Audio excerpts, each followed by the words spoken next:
Hello friends, जय जगन्नाथ। मु ममता kitchen underscore आपण मानक स्वागत जनाऊँगी। आज मुझे आपण मानी आउ एक नुआ रेसिपी नहीं आसी ताला मूला साग बड़ा।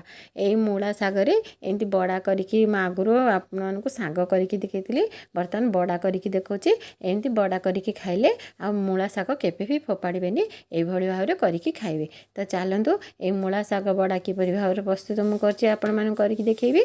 से मुझे 4टा मूला नहीं जाइए। मूलार साग गुड़ाक काटिदेवा। मु मूला गुड़ाक आगुरी भलसे धोई देती। तो आउ बर्तमान धोइबा दरकार। आपण मैंने जितेबाला ये करेंगे आग धोई देते मूला गुड़ाक साग गुड़ाक ना पछरे धोइले पानी रही सागटारे। तो ये भलसे भाव धोई देती आगुरी। एवं यार जो डांग पछ डांगुड़ा टे टाण रहे से तेणु से गुड़ाक काटिकी फोपाड़ीदा। बर्तमान बाकी गुड़ाक चुन चुन कर काटिबा। भलसे पूरा छोट छोट चुन चुन कर काटिबा, कारण आम तो बड़ा करवा ना सीझीबनी ना। तेणु पूरा चुन चुन की सब साग गुड़ाक कटा होगा। एबे एक गोटे जगह को ट्रांसफर करदे। पूरा चुन चुन कर काटिबे। यही समय ही मूलाटा बेसी मिले।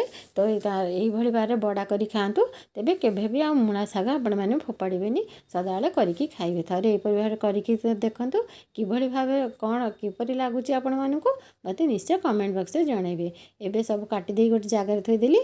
एबे स्वाद अनुसार लुण पकईदेवा, टी हलदी पकेमा, ये चिली फ्लेक्स पकईली। तापर ये काश्मीर रेड चिली पकईली। तब अधा चामच जीरा पकईदेली। आठी अदा कंचा लंका छेचा पकईली। आठी मु 1.5 टेबुल स्पून चाउल चूना देली। आउ 2 टेबुल स्पून ये बेसन देली। एबे सबतक सब भलसे मिसईदेवा। आपण मैंने जदि पियाज खाते तो ये पियाज भी टिक टिक काटिकी पकई पारे। रसुण छेचा भी दे पारे। मुझे पियाज रसुण करनी बिना पियाज रसुण कर। तो आपने जब पियाज रसुण खाते तो से भाव पकड़े। एवं गोटे फ्राइंग पैन तेल दे दीजिए। एवं मूला को साग को ये भाव छोट छोट गोल करके पतला पतला करके पकेबा। टिके पतला पकेबा ना भीतर कंचा रही। तो टिके पतला पकईदेबा। तेलटा ताती गला जो पकईदेबा टे सीम करदे हेले तो भीतर भलसे मूला बड़ार भीतर भलसे सीझीज। एबे आमे गोटे पट हो गला। आर पट लेउटे देबा। आर पट गोल्डन ब्राउन कलर है पर्यंत को सीम रे बसैबा। सीम रे टिके पूरा सीम करेंगे, टिके मीडियम फ्लेम रे बसैबे। हेले हमर भलसे सीझीज, कंचा रही पतरटा आराम से सीझीज।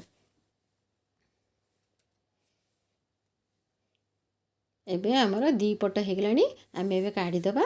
एमती मूला साग को ये भाव बड़ा कर खातु, देखिए टेस्ट बहुत भल लगे। आउ पखाला भात हो गरम भात हो जहाँ संगे हो आम खाईपर करके आ मूला साग को फोपाड़ानी। तो ये मो सर्विसिंग प्लेट को ट्रांसफर कर दीजिए। आपन को जब मोर मूला साग बड़ा रेसिपी भल लगे तो मो चैनल को लाइक सब्सक्राइब शेयर करूँ। पाखे बेल आइकन को प्रेस करूँ। ताले मो नुआ नुआ वीडियो नोटिफिकेशन आपण पाखे पहुँचो। थैंक यू, धन्यवाद। Keep watching.